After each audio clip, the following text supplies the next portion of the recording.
Hey all, Pixel here in Probable Garage. We're back on the roof. It's about a week later. I had to wait for my roof paint to come in. So annoyingly, I've missed my recoat window on the roof because I had to use the van for some other stuff that happened involving that thing, which you may have seen the video, you may not have. So I can't just shoot my color on top of this because I missed my recoat, especially for being out in the sun. I have been storing this in the garage because it's rained a couple times and I did not want any rain in this gutter. So it has been protected in that regard. But what I'm going to do now is this up to through here, up the channel and up a little bit is all going to get scuffed for my seam sealer. And then I'm going to put the seam sealer in, let it dry, and wet sand the roof, I think. The more I look at this roof, the more this is not just a quick scuff, and even by my standards, this is not just a quick scuff and shoot roof. It's also dirty. Ugh. There's enough orange peel on this side that I'm going to want a little bit more. This side, this side's, again, aside from the dirt, I'm going to have to take this back out and wash it. This side's good enough that this I would just dry sand probably with 400 or 600 to get the nibs off and I'd be fine, but that other side is real bad. Environmental contamination is what that's called. Oh no, wait, I can't wash the roof because I haven't done the gutter. Oh god, this is so fucking annoying. This has been the frustration with this. It's like, oh, I'll just do this. No, wait, the gutter's been exposed. Oh, I'll just do this. Oh, wait, the gutter's been exposed. So yeah, I'm going to get up in here. This is all going to get scuffed and checked to make sure that it's all good. Obviously, if there's any bare metal in there or something, I'm going to have to address that. But we're hoping so hard. Oh my god, are we hoping? But once I get that scuffed, I'm going to clean it out with some glass cleaner or something, or wipe it out with prep salt. It depends on how dirty it is. And then get my seam sealer in there, let this dry, and then start working on the roof. All right, actually, this is the first time I've actually looked at the roof since I painted it from, up here. So, this one's pretty good and it literally gets worse as you go along. I didn't miss anything, thank goodness. Obviously, I got to check the channel really well, but there's no big stripe of missed anything on the roof. There's some pretty severe fisheyeing here, but it's clearly either the bottom layer fisheyeing and then the top layer sealing it over, or vice versa. The bottom layer being fine and the top layer fisheyeing on it. Given how, moist I was, it's entirely possible that what that is I bumped it with my forearm or something and left moisture on there the second time around. Related to that, this right here and this right here, and I believe there's at least one or two more, those are either moisture dripping from somewhere up above, like maybe I have a roof leak, or maybe it might have been from the partially open door or something. Either that was moisture dripping on the roof from a garage source, or that was my gross sweat from the gloves or the mask dripping on there and then getting painted over. Because what happened, I know those happened, and I think it happened once or twice else. I literally would be painting along and I would see a drip. And I just, because it was that second coat that I was just so done with, I just kept on going and the air would push the drip out and dry it off pretty much. And then I just painted over whatever was left. You're not supposed to do that. Don't even bother telling me because I am unbelievably aware. But my amount of give a fuck at that moment was non-existent. And the brown color is not that the roof is already rusting. What was on there had that color already. So that came from either me or from wherever it dripped off of. In a perfect world, I'd sand those out and I'd redo them. This is not a perfect world. I will keep an eye on this roof to make sure that no rust starts forming on it, and if any rust starts forming on it, I will address it. But I'll be damned if I'm going to redo the whole roof for something like that after what a horror show it was to get it done. On that note, fortunately I can order the fan blade for my compressor. So my compressor is not trash, assuming it starts and runs again because it hasn't overheated too much. But since I got it to start to run, it should be okay in that regard. I am, when I paint the roof, because I don't have time to wait for it to show up, I am going to have to do the same thing I did before, which is turn the big fan, point it directly at the compressor so that can cool the compressor since it has no fan motor blades. But overall, I am content with what I got given all the shit that happened. Obviously, I'm going to be have to be more careful, exact. I don't even know what the right word is on the parts of the van that are going to be more visible. But for a roof, I'm content enough with this. So I got that scuffed all the way around. As you can see, this is just, see how it's dull, has no shine to it really? That's what you want. All you need to do is break the surface. Because you're just putting little micro grooves in there for the next layer to stick to. Now what I'm going to do next is I have a surface prep that I'm going to wipe everything down with. This is to get all the remaining dust out of there, any other contaminants, oil, grease from my fingers, stuff like that. So let me do that Fortunately, this is not like a super hard step. I'm literally not even going to have to climb up on my little thingy because I'm just going to shove a rag in there with it on it, rub it around, take another clean rag, go in there behind it to pick up anything that's now been dislodged by the first rag, and I should be golden. And then we're going to get started on the actual seam sealing part of seam sealing your gutters. All right, gutter is clean, ready to finally put seam sealer in. Now what are we using? We are using SEM self-leveling seam sealer. Everything I've seen anywhere from anyone who talks about doing this, this is what they say is the best stuff. Don't take me as an authority, but take me as the person who did a ton of research, and this is what everybody says to use. Two reasons for this. Like the epoxy primer, because this is a two-part, it'll catalyze and it'll harden.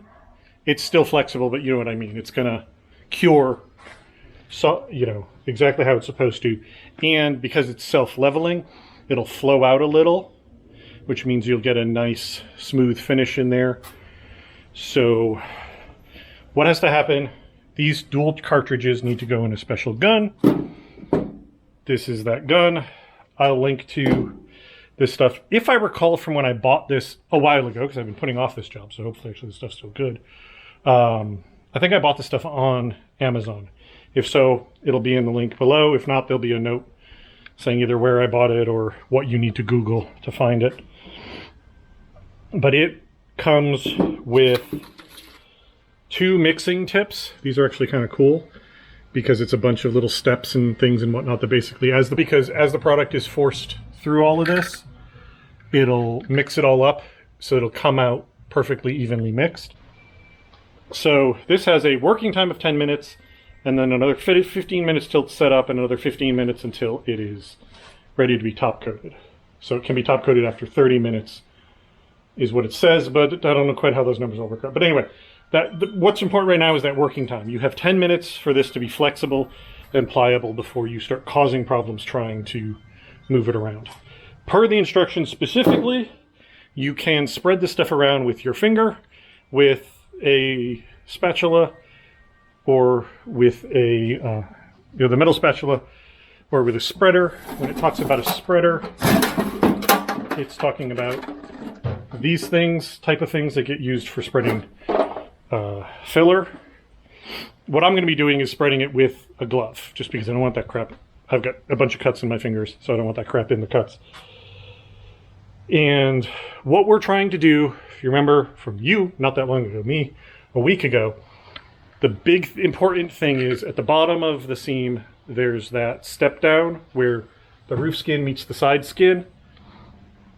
You have to make sure that's covered, and then coming up the side over on this side, where it folds over, there's the lip there. Basically, technically, if both of those lips are covered, you've seam sealed it, because those are the seams. What we're going to try and do is fill this gutter much more full. Like on the original, there's a bit of a slant here, and then at the front, especially in the corners, there was a very heavy slant. We're going to try and make it a lot more even all the way around, and we're going to try and much more thoroughly fill this gutter with seam sealer. This will basically, the more full the gutter is, the less water sits in it. The less water sits in it, the less water has a chance to get past it and cause rust. I have a shorty van. I have 2 tubes of the seam sealer, which from reports should be enough. If you have a full size or an extended van, you're going to need at least, you're going to need 3 extended might. Now, I don't think I'm going to need 4. I don't know. We'll see. According to reports, 2 is enough for a shorty, 3 for a regular van.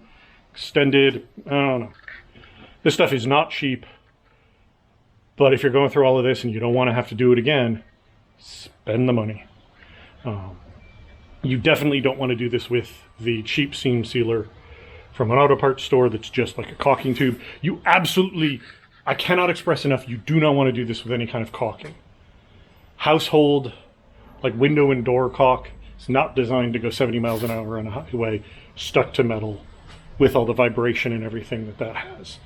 And do not use silicone, even if you decide to cheap out and use the wrong, the other kind of seam sealer or whatever. Do not use silicone under any circumstances. You never want to use a silicone product on steel. Silicone encourages rust on steel. It doesn't cause rust, but it encourages it because it's acidic. So if you put silicone up here and there's any cracks in the paint or the paint fails or whatever, it's going to make your van rust. So don't use a silicone thing. Even if you're not going to listen to me and use the wrong product, don't use that wrong product because you're just screwing yourself. Again, this stuff's not cheap, but if you're going to go through all this effort, really, how much is your time worth to do this all over again from scratch in a few years, or repair rust in your van because the cheap wrong product failed? I'm not getting any kickback from any of these manufacturers. Like I said, if you click on my Amazon link and you buy it, I get a kickback from Amazon. But the way those links work, if you click on it and you don't buy that from Amazon, but if you click on my link and then you go buy underpants on Amazon, I get a kickback from those. It doesn't matter. There's some sort of weird window thing where I will get a kickback during that shopping trip on Amazon. So I'm not trying to sell you on a specific product. I don't get anything from these companies. This is just the good stuff. SEM is the good stuff. This is what body shops use. It's worth the money to do it right. So, that being said, we're going to set up our gun here, and we're going to get ready to go. Because I have that 10-minute window, I can't fart around, because I got to get the entire roof done in 10 minutes, because I have to be a little skimpy at the beginning to make sure I have enough to go all the way around.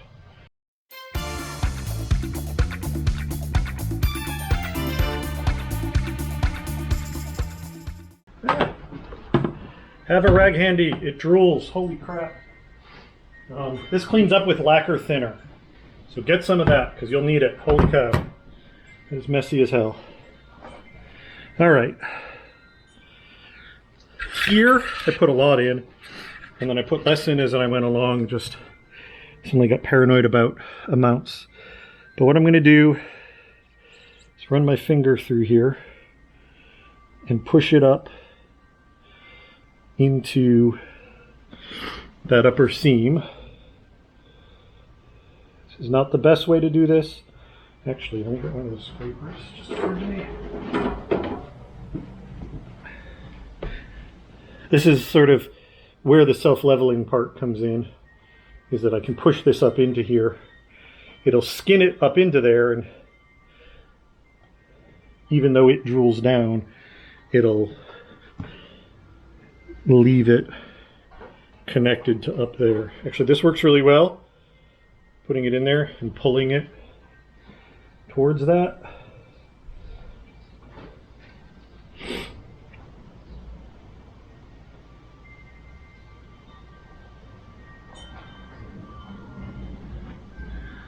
I literally have no idea how much of this I should be applying.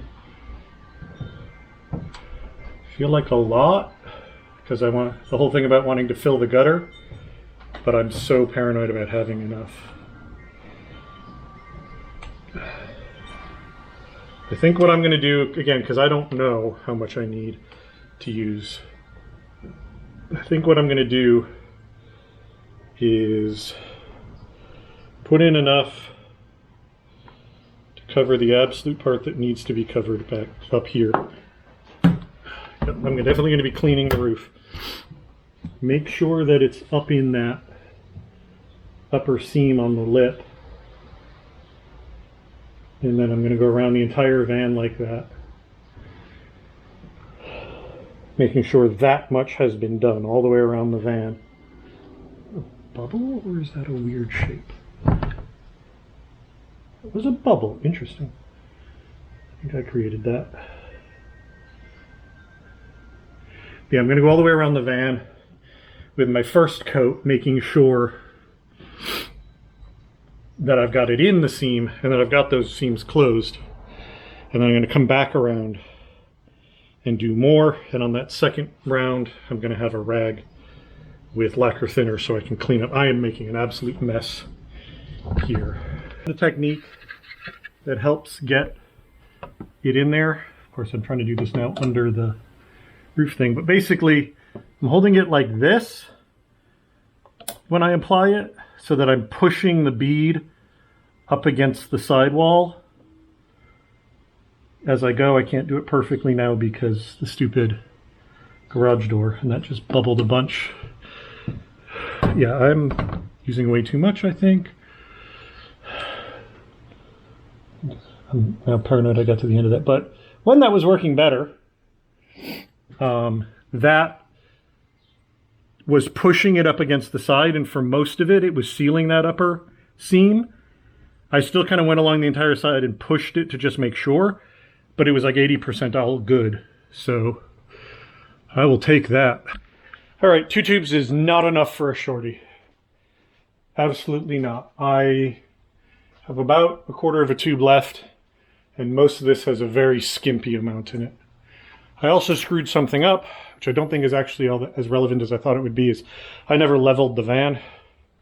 So the front of the van's tipped down, but it seems like I've got less in the front than in the back, so it's not flowing enough to like run down the whole length of the van.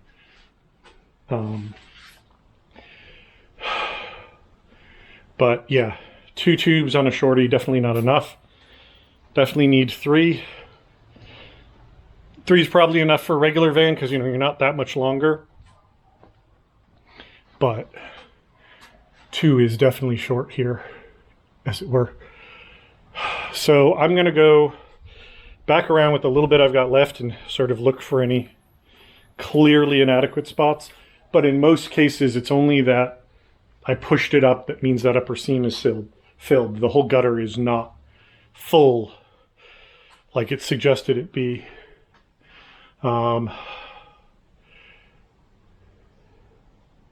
going to see if a local Napa that's open today has more of this and pick up at least 1 more tube, unless it's obscenely priced. And then kind of go from there. I also need to clean up all the drips and everything because, dear God, I got it everywhere. Yeah, learn from my mistake. 2 tubes on a shorty, not enough. All right, next, learn from my mistake.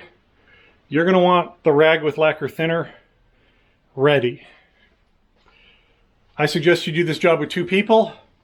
1 person putting the seam sealer in, 1 person right behind him cleaning it up. Because this here, you know, I got over around the corner there.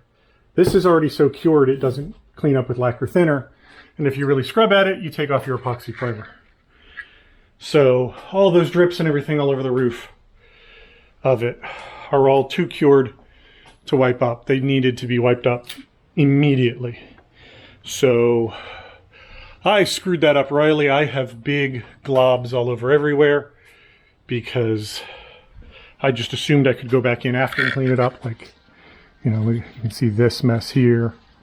The roof has got strips like this where it was still leaking out of the gunny, even though I released it. You know, when a van gets older, it sometimes dribbles. So that sucks. What I'm probably going to do is wait for that to cure and then come in with a razor blade and see what or sanding or something and see what I can do, but I'm probably now going to have to epoxy prime the roof, at least in that one spot where I scrubbed through it. Real unhappy with that. Really unhappy with how this went. The product itself is fine. I mean, to be very clear, SEM stuff is designed to be sold to body shops. It's designed to be sold to people who know what the fuck they're doing. That ain't me. So I'm guessing here on, I was guessing from what I read online that it would be enough. It wasn't. I assumed I would have a longer window to, excuse me, clean it up. I didn't. These are all my screw-ups. It's nothing to do with the product. But after all the work to get to this point, to have this go so badly, it's deeply frustrating. All right, another day, and we're back at this. Before we go any further, let's talk about what happened yesterday with a day's hindsight. So I had no idea, like I've established, I'm not a car person. This is the first time I've interacted with this seam sealer, but I learned some very important lessons. One, the two tubes, not even close to enough. If we look at this, like up front here, it is lower than the outlet over here, so water will collect and stay. Down the side, it's actually worse.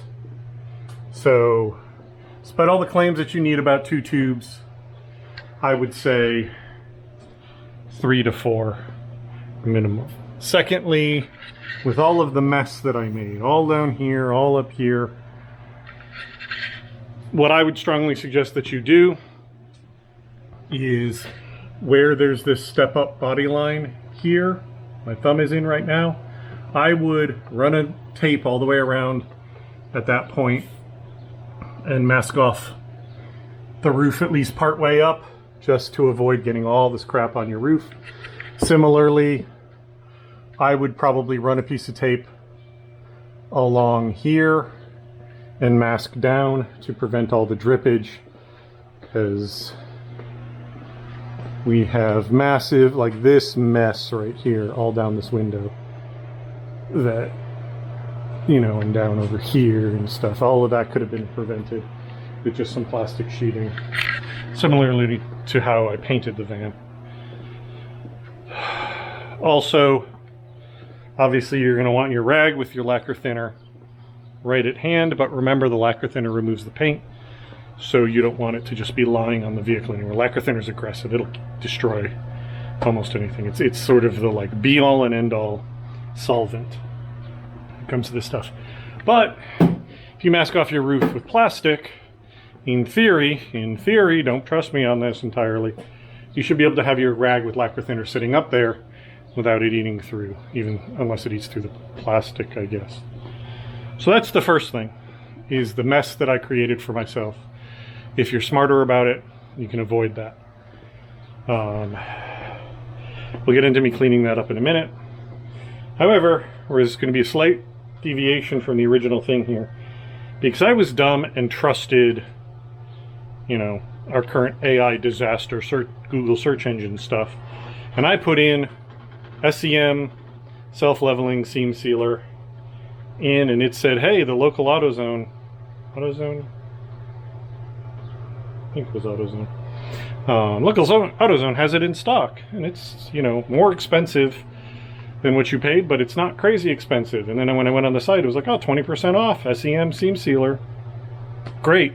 Bought it, showed up at the place, and now the picture just had the same style tube that I had before, except it just said seam sealer. Didn't even think about it for a second, because I'd gotten there from a search for specifically self-leveling seam sealer. I get there, I pay for it, I pick it up. It is gray, or rather I ordered it online, go there to pick it up. It's gray medium-bodied seam sealer. This is not the same thing. This is SEM 39377. This is SEM 39387. Because AI is shit, it just took out self-leveling and was like, oh, SEM seam sealer. This is totally the same thing. And I didn't catch the difference. I could return this, But I'm going to try it with this because I hated this stuff so much that I'm actually going to try this. This is more like, it's going to have a consistency probably more like caulking. Like if you've ever used any sort of caulking on a gun, this is going to be something that's more or less going to keep its own shape and whatnot. Two reasons I'm using this. One, it's what I have and it's what's in stock. The other stuff's apparently available, but locally it's stupidly expensive. It's like twice what I can get it for elsewhere. And two, because of all the mess that I made, I ain't so fond of the self-leveling stuff anymore. So what we're going to try is using this and the spatula thingy to fill that in the way it's supposed to be with the self-leveling, but just doing it manually. Is this going to work? No idea. We're out in purely theoretical territory here. At this point, do not take my instruction as gospel, because you're going to find out alongside me whether this is a good idea at all or not.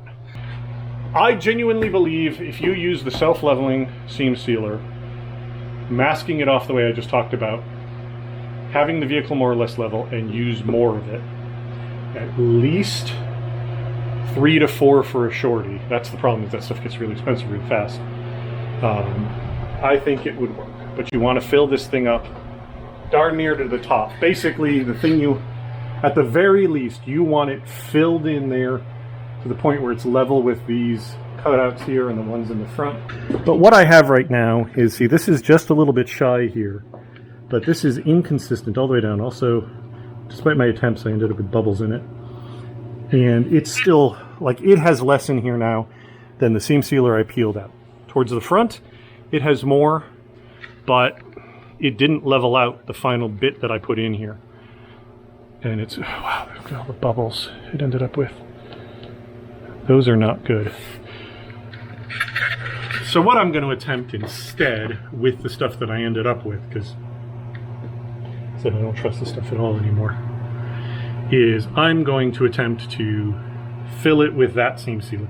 That is also a dual mix. It's also going to cure, but I'm going to attempt it to fill with that stuff and flatten and level and see if that works better. All right, I did the first section.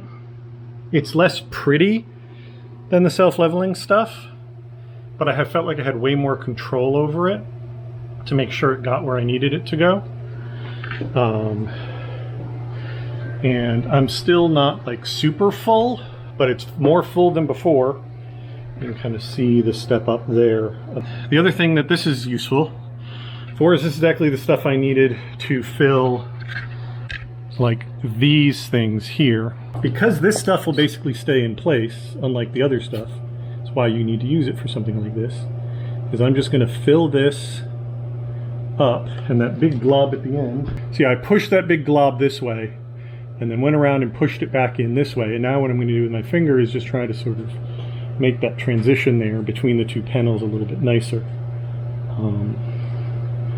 I pondered before, I don't think it made it in the other video, but I was pondering basically on these, cutting it here, pulling these together and welding it, making one continuous thing, and I didn't do that because I was impatient to get to this stage, and I really wish I had, because I think it would have made things a lot cleaner looking.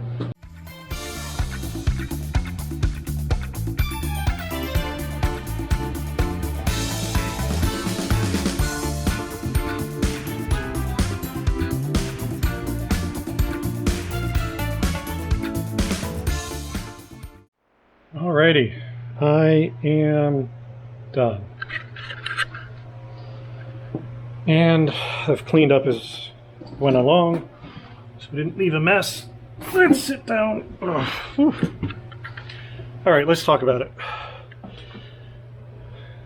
That was, I think it might have been more work than the self-leveling, but I felt like I had much better control than the self-leveling, and it was way less messy than the self-leveling, because it pretty much stayed. There were a couple times where the end of the nozzle dripped as I was moving it, but it was way less than before. It wasn't doing those big, like, drooly runs like it was before. So, in my opinion, you are way better off just getting the standard SEM seam sealer, 35377, not the self-leveling 35387. It's also a little bit cheaper, not a lot, but a little bit. I feel like it's way more controllable. If you want a finer finish, what I would do is do all but one tube or half the tubes of this stuff, and I use this stuff to put the base amount in there and make sure you get everything sealed, and then maybe put the self-leveling on top of it, because that'll help smooth the surface out some. But that's only if you're really doing like a show van, you know, and if you're doing a show van, why the hell are you watching my channel? But this, I felt like I had way more control. I had maybe more ability to make sure it got where it was and it wasn't going to move, because that's the thing I didn't even think about, the self-leveling. In theory, it's great if you have enough of it to fill that channel, but if you don't, it's going to move away from areas. Whereas this is going to stay where you put it. So, yeah. What I would do, having learned what I've learned, is I would use the regular stuff. And what I would do is I would go in and do a first pass all the way around the van that is just putting it into the outer groove, you know, this way. Put a bead in all the way around and use my finger to smear that so that it's down in where the roof skin meets the wall, and it's up where the piece folds over the top. You know, just get a like triangle basically in the corner all the way around, sealing that all the way up, and do your joints where the panels meet, so that at that point you know you've sealed everything that needs to be sealed. So anything else you put on after that is just to reinforce that and make sure that you know, keep a lot of water away from that. But that coat will have done all of your sealing. You'll know it's all done because you've just done a narrow amount all the way around, making sure you get it in there so you know there's no gaps. And then I would go back in, and from there, and then you can do this right away, like go around the whole van with that, and then immediately starting from where you ended, go in and fill, and at that point maybe use, like, if you have like 4 tubes, I used 4 tubes on this. I think realistically I needed 4 tubes. This is 207 milliliters. I don't know what the other may, but the other, this is the quantity in each of those tubes. But after that, you can go through and you can either just fill it all the way to the top, you know, all the way high up, or you can work your way around filling it more and more, you know, do like half a tube on each side, and then come back in later with another tube and make sure you got it all where you want it. I feel like, even though it's the same amount of material, I functionally got more out of the thicker stuff also because I could put it exactly where it needed to be. It felt less wasteful. So that's my opinion. Don't take it as gospel, because the self-leveling stuff is something I just heard a lot of other people saying, but in my personal opinion, the regular 2-part, you want a 2-part because you want it to cure on its own. You don't want it to depend on air curing or anything, or solvent curing or whatever, because this way you know it's cured all the way down through. And if I put my fingers up against here, this whole channel's a bit warm now, just slightly, and that's that it's curing. It's, you know, it's solventing itself. I don't think I'd try and fill it all at once. I think you're better off, like I said, do the 1 coat around so you know everything's sealed, so you know you haven't left an air bubble or something that's a failure point, and then work your way around. And you don't have to like build up, but I wouldn't try and do it all in one go.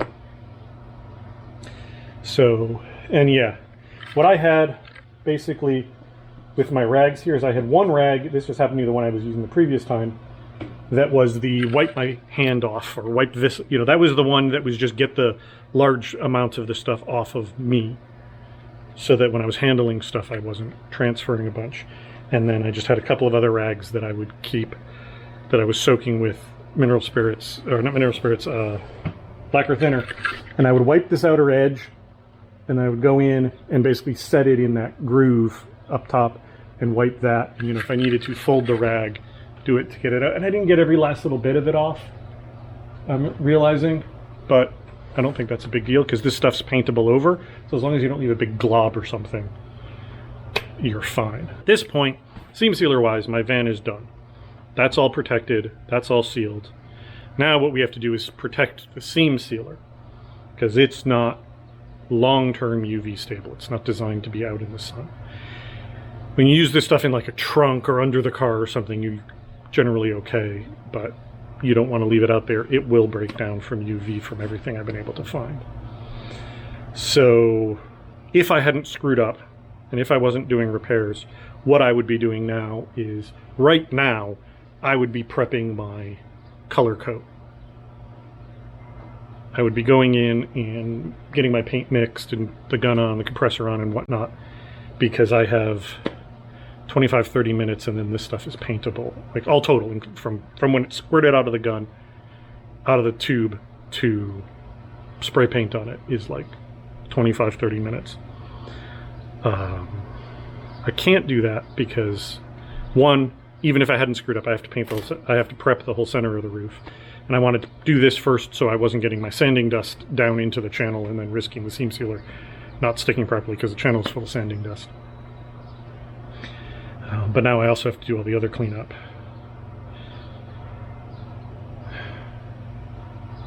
And I don't want it, but I have to.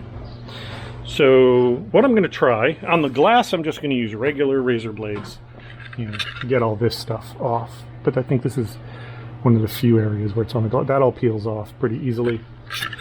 For the body, what I'm going to experiment with is plastic scraper blades. There's a bunch of different styles of these. I'm not saying these are the right ones, but those are the ones I have. And then I bought this cheap thing to hold them, so I don't have to try and do it with a little thing. And I'm hoping that that'll get the worst of it off. And then since I'm sanding the roof, I can get the rest of it off. And since I'm doing body work, the rest of the body, I can get that off. But I have to do that beforehand, and then the whole roof's going to get sanded. And you take this opportunity to knock down all that orange peel and other stuff and hope that when I put my new coat of epoxy primer on, it goes on better. And I don't have to be as paranoid because since I'm putting more epoxy primer on about accidentally sanding through, trying to be aggressive about that. So I'm gonna take a little break and then I'm gonna get back to the roof. It's been a little bit. I meant to do this right away, didn't happen, and then I had 2 days working on the cube trying to get something done, and then I was in a car accident. That was yesterday. I'm still a little bit not right. I think I may have gotten a slight concussion, so I'm taking a day away from a screen again, and I'm going to work on this because this is not mentally hard work. If I get it to paint, that'll be awesome, but really all my goal for today is to move forward on removing the overspray drip, whatever you want to call them, and getting the roof sanded for paint. I would very much like to get the roof painted by this weekend, but life just keeps pushing this off, and I'm really not enjoying it. Alright, so apparently I was more out of it than I thought yesterday. After the car accident, I still had to go make a delivery with the trailer, so I came back here and I hopped in the van to go do that, completely forgetting I had been working on the roof, and I left the tools on the roof. Well, the run razor is gone, but apparently the plastic holder here survived. Annoyingly, this is actually the one I would have missed less, so because of that, I had to take a razor blade, trim the corners, like grind the corners down so it doesn't have a sharp corner. I'm going to try and use that in place of the run razor. It's not going to work anywhere near as well, but it falls under the heading of better than nothing. I moved outside because this epoxy primer is not great to sand, and it's clogging up the paper super fast. So I'm going to do it with some water so that the paper will last a little longer. Unfortunately, I can't find my sunglasses anywhere, and it is obscenely bright up there, so that may be a problem. I may have to move it inside with water and just make a mess in here. But it is all wet sanded up there and washed and wiped down. I was kind of aggressive because it didn't matter. I'm putting a whole new coat on. Once this dries, there's a couple spots I'm going to hit real quick with the phosphoric acid because they got down to the metal enough that there's a tiny bit of flash rust in them now. But by and large, it's not a big deal. The area that I wiped off was already doing that, so no biggie. And then I'm going to take a break and lunch, and I will come in and probably wipe it down and shoot it with primer. And if I'm very lucky that that goes well, I will immediately turn around and shoot it with paint, and then I'll be able to put a giant check mark on the roof, figuratively. Hands masked, wiped, I'm everythinged up. Paint is mixed. Let's do this thing. Even the mask on, I'm not being stupid this time. Came out pretty darn good. Got some orange peel, nowhere near the problems I was having before. The center's a little more orange peely, but that's mostly the overspray mist from doing the other side. So I'm fine with that. So what I've done now is I've cleaned out the entire gun to get all the white out of it. Hopefully I've done that right. Unfortunately, they didn't have in stock the adapter that fits my disposable cups. What I did was bought another gun, and I'm going to use the cup out of that just to make sure there's not any little bit of white that I didn't get out of this cup that mixes in. Is there still a chance there's some white primer in there? In the gun itself? Yes, there is. But I'm not super worried about it. So what I need to do now, clean out that container for that gun, and then start mixing up my paint. I haven't showed you this yet, so let me show you my paint. So this is a single stage. It's a particular paint code off of a bunch of chips. It's not from a specific vehicle or brand. I just liked it because it was completely insane. So, absolutely insane green. It's lighter than it looks right now because I just shook it, so it's a little bubbly. I probably shouldn't have done that. So what I'm going to do, this time painting it, I mixed up, let me go outside, take this thing off for half a second.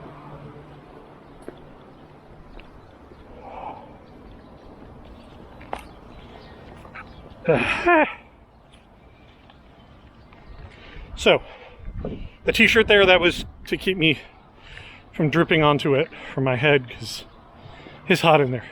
I did develop a technique to stop dripping out of my glove, or to solve that problem, which was every time I was about to reach across, I would do this and then reach, and I got no drips this time. So definitely it's a better technique, and of course I'm walking right back towards the door. But yeah, that green, that's off a paint chip. If I remember, I'll put the little thingy down here with the code. It's not off a specific thing. It's very similar to a particular Mazda color that, if I remember, I'll put down below in a little example over here. But it's not quite the same because the Mazda color I couldn't get in a single stage. I can only get that in a two-stage. And I want the ability to shoot the single stage and be done because I'm going to be shooting other color, possibly even graphics and stuff. And I didn't want to have to shoot color and then immediately shoot all that other stuff and then shoot clear. This way I can shoot it with single stage. It can stay that way. It's completely stable. I can do all my other stuff, and then if I want to, I can come back and clear the whole van, or I cannot clear the whole van. It's my entire choice at that point. This needs about a half an hour to flash off before I can top coat it. And as long as it's not in the sun, I can top coat for like 7 days. So I don't have to mix my paint up right this moment. And I'm not going to mix up my paint right this moment. I'm going to take a little break. I'm going to hydrate. I'm going to chill out for a little bit, let the paint fumes in there clear, and then I will come in and do my color. I forgot a spot. Right over the driver's spot. Right where I'll see. Fortunately, it's an area that wasn't...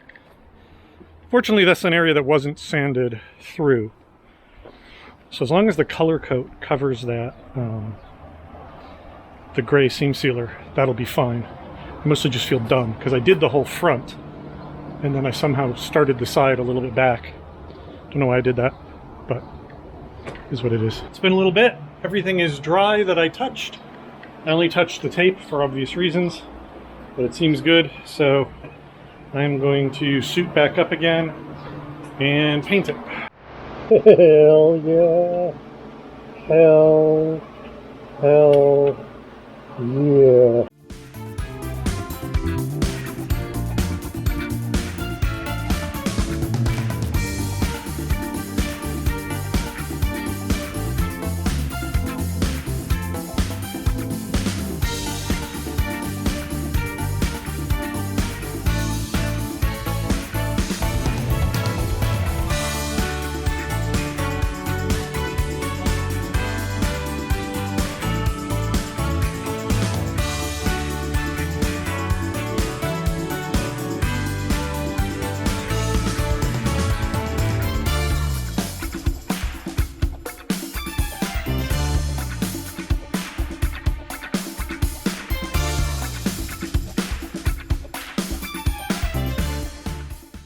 We'll see once it's out of the sun, but it seems like it's a little inconsistent. Probably is. Spraying metallic isn't the easiest thing. Spraying metallic over your head, flat, blah blah blah, all the excuses. But I'm pretty happy with it. It looks good. No obvious runs, but you know I have an advantage there with it being flat. I basically did a light coat over the whole thing, came back, did 2 coats but in one go. So I would go over an area, and then I would go over that same area again and then move on to the next area. Just because moving the thing I was standing on was so difficult. And then I came back around, even though I had sprayed the underside here as I went along. When I finished, I had a lot of paint left, and that looked really inconsistent, so I went all the way around the van, sitting on the ground, painting all this to make sure I got paint up under that. That area I was worried about, totally covered, not a problem. I think it's going to look good. Like, as in my paint job's going to look decent. Also, most of it's hidden. All my crimes are above people's reach point. So I'm going to exit out of here for a bit, let this flash off and the room air out, and then I'm going to come back, peel all this stuff out, park it up, put the wheels back on, park it outside, let the sun really bake it, and that'll be it. Hell yes. Oh, look at that. Green and glittery and completely nuts and insane. Oh, hell yes. The rest of the van is a disaster, but that's a fixable problem. I gotta wait a couple days until I'm allowed to wash it. But yeah, damn. That was worth all that work. That looks amazing. So the edge here is a little iffy. You know, there's a couple spots where the primer's sticking out and it's not a straight line. That's because I'm eventually painting the sides. And when I paint the sides, it's going to go up and over to the top of this. Like I'm going to basically mask off where the seam sealer is, but I'm going to shoot up and over. So that edge didn't need to be perfect because it's only a temporary edge. So hell yeah. The color change has begun. I've also dealt with the seam sealer. I've dealt with the rust on the roof. I've dealt with the bodywork on the roof. I'm super happy. So glad this went well. Thank you all very much for watching, and I'll talk to you later. Bye.